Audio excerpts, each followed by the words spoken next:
Hello, everyone. Good evening, and welcome to another session or concept, whatever you can call it. Welcome to Chota Vyapari, and today we will discuss because ये मार्च के end का time period है. So today, what we are going to discuss are what are the ways of doing a tax loss harvesting. Now, what is this? It's a very interesting concept. Whenever you have some income in either, let's say, by selling, buying and selling of share, or by trading, or by keeping a share for long term and then selling it, or a mutual fund, whatever it is, then you generate some income. Now those incomes are characterized into those income tax characterized in such a way that you have to pay taxes on that. Okay, now there are three type of incomes on which you need to pay taxes when you are in the market. One is, I'm sure कि ये सारी छोटी छोटी चीज़ें आपको पता होंगी, but जिनको नहीं पता है उनके लिए बता दूँ. One is a short term capital gain. जब आप कोई भी एसेट क्लास को लेस देन 1 ईयर के अंदर बाय एंड सेल कर देते हो और उससे अगर आपने कुछ प्रॉफिट कमाया है या कुछ लॉस इनकर किया है तो उसको शॉर्ट टर्म कैपिटल गेन या शॉर्ट टर्म कैपिटल लॉसेस बोला जाता है. Similarly there is something called as long term capital gain या लॉन्ग टर्म जो कैपिटल लॉसेज जो 1 साल के बाद आप किसी को चीज़ को बेचते हो, 1 साल रखने के होल्ड करने के बाद, then it is called as long term capital gain. Similarly there is a segment also which is future and option, जहाँ पे थर्ड टाइप की आपकी इनकम जनरेट होती है. You can show this future and option as your business income also और normal income also.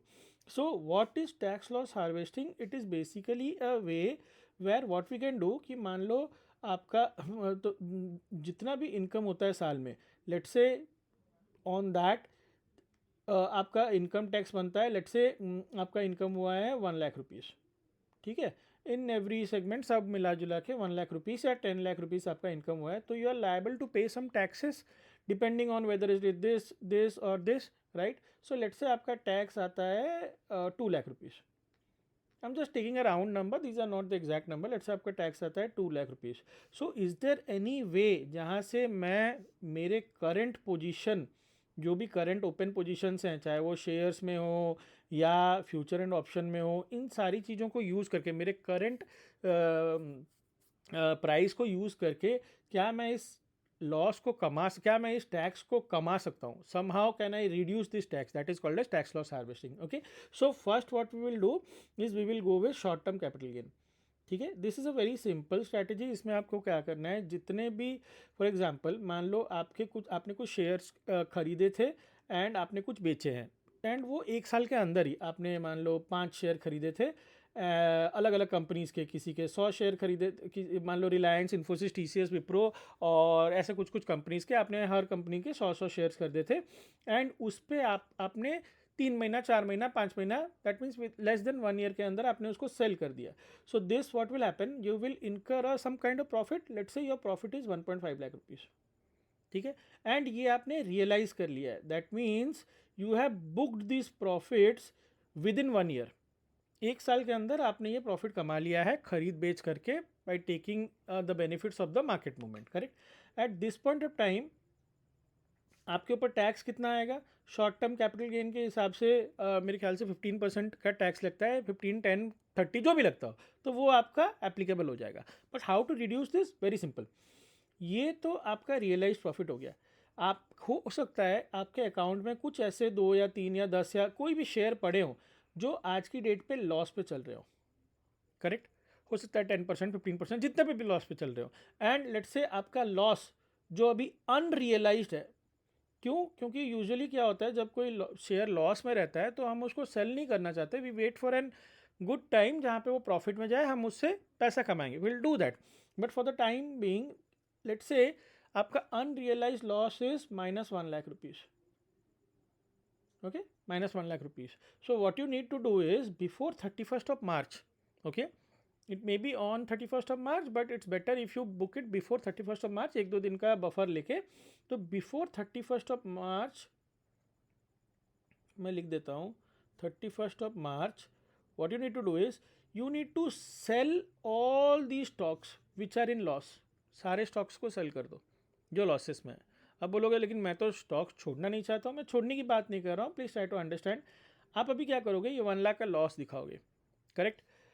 Cell करने के बाद immediately with in 2 days, sell करने के बाद जितना आपका पैसा है वो आपके अकाउंट में आ जाएगा, correct. You can rebuy those same shares, right?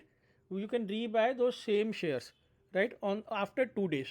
So what will happen, let's say यहाँ पे अभी होगा क्या कि जो शॉर्ट टर्म कैपिटल गेन है, what the government is saying that you can actually short term capital gain और को अगर आपको न्यूट्रलाइज करना है तो वो आप शॉर्ट टर्म कैपिटल लॉसेस से ही कर सकते हो।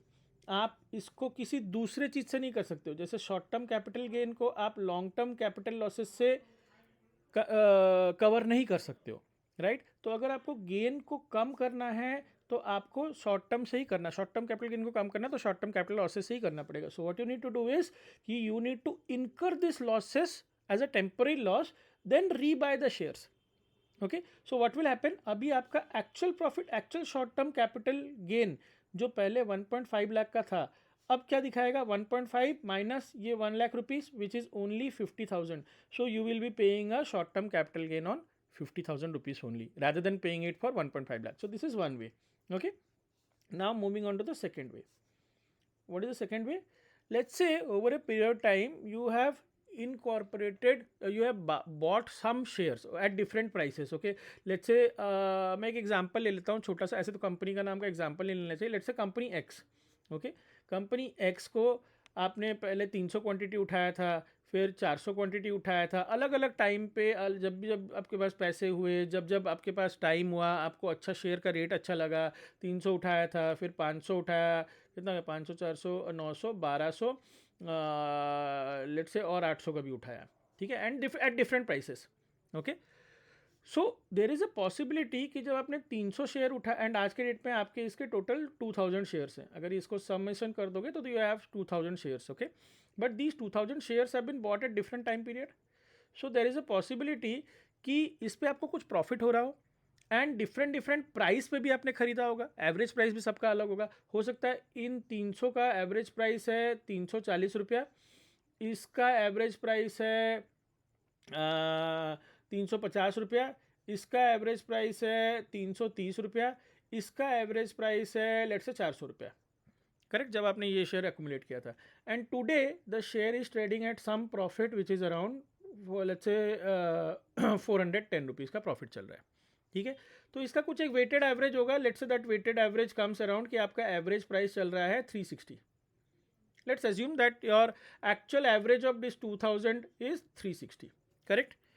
उसमें से the possibility is, I'm taking this as an example, actual weighted average कितना होगा वो आप घर में calculate कर लेना।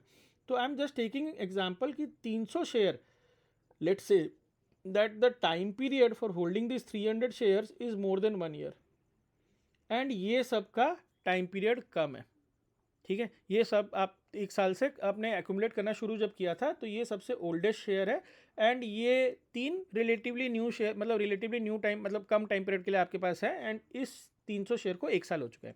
And what you need to do, you need to check whether the profits because of these 300 shares is greater than or less than or equal to 1 lakh rupees. Now why 1 lakh rupees, I'll tell you again, let me just calculate first. So 300 shares you have accumulated for 340 rupees. Today the price is 410. That means you are sitting at a profit of 70 rupees on these 300 shares. That means 70 into 300 is how much? You are sitting on a profit of 21,000. Okay, which is less than 1 lakh rupees, which is good. And ये आपको सिर्फ एक share पे नहीं करना है, collectively जितने भी शेयर्स आपके 1 साल से ज़्यादा हो चुके हैं आप उस पर कर सकते हो, राइट। नाउ मूविंग ऑन, कि अगर मान लो ये 70 इंटू 3 मतलब 21,000 के प्रॉफिट पे हो, so what you need to do, you need to book this profit. इसका मतलब है इसको सेल कर दो, अगले 2 दिन के बाद आप बोलोगे सेल क्यों करूं, मेरा तो अभी ये 410 नहीं 500 तक जाएगा, शेयर का प्राइस जाएगा, नॉट एन इशू। बट ये अगर आप सेल कर देते हो तो आप उस पर बेनिफिट क्या उठा सकते हो, मैं बताता हूँ। जैसे अगर आपने ये सेल कर दिया तो होगा क्या, this long term capital gain जो आपका 1 लाख तक, आपका क्या होता है 1 लाख तक एग्जेम्प्ट मिलता है, मतलब अगर आपने कोई शेयर 1 साल से, कोई शेयर या म्यूचुअल फंड जो जो इक्विटीज़ में डील करता है उसको आपने 1 साल से ज़्यादा रखा है तो 1 लाख तक आपको बेनिफिट मिलता है, उस पर कोई चार्जेस नहीं, उसके कोई टैक्स नहीं लगते हैं. तो if you see the profit here is 21,000. So what you can do is you can sell that share again and you can again keep it for a very long time period. ठीक है. And ये आपको सिर्फ 1 लाख मतलब collection of all shares, ऐसा नहीं कि किसी एक शेयर पे, राइट. तो अगेन अगर आप उसको सेल करने के बाद आपको उसको रीबाय कर लेते हो, ठीक है, at that point of time you will be saving some money. So this video is getting very long, that is why the third part, which is pro FNO, we will do one thing, we will actually हम उसको अगले video में cover करेंगे. Okay, thank you so much and do like, share, subscribe this channel if you love the concepts which we are discussing. Thank you so much.